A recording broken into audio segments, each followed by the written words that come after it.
அம்மா வந்து நான் இங்கே வந்தோடனே பேசிட்டு இருந்தாங்க. நெறைய வோல்டேஜ் ஹோம்லாம் இருக்கு. யாருக்கும் வந்து தொந்தரவு குடுக்காம அங்கேயும் போய் தங்கிக்கலாம் அப்படின்றதெல்லாம். பட் அத நீங்க எப்படி பார்க்குறீங்கம்மா? ஏன்னா நீங்க கஷ்டப்பட்டு பெத்தவங்க பிள்ளைங்கள வளர்க்குறாங்க. அது ஒரு புரிதலோட கூட இருக்கு அப்படின்னாலும் கூட, பிள்ளைங்க இருக்கும்போது அந்த முதியோர் இல்லத்துல போய் இருக்கணும் அப்படிங்கிறத எப்படி பார்க்குறீங்க நீங்க? உண்மையாக சொல்லப்போனால் என் பையனுக்கு அதில் விருப்பமே கிடையாது. நானும் அக்காவும் இருக்கும்போது என்னத்துக்கு நீ போய் பார்க்கணும், நாங்கள் மாட்டேன்னு சொன்னாலும் பார்த்துக்க முடியாது, நீங்கள் தனியாக தான் இருக்கணும்னு நாங்கள் உதறி தள்ளினா அந்த மாதிரி நிறைய இடத்துல நடக்குது. அப்படி நீங்கள் போகலாம்.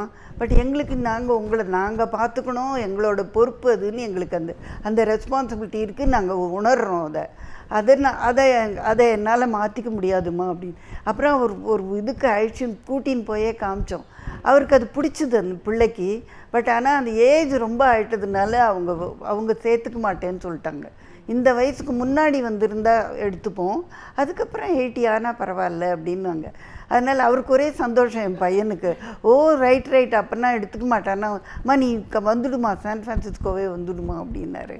ஸோ அதனால் என் பையனுக்கு விருப்பம் இல்லை, பொண்ணுக்கும் அது இஷ்டம் இல்லை.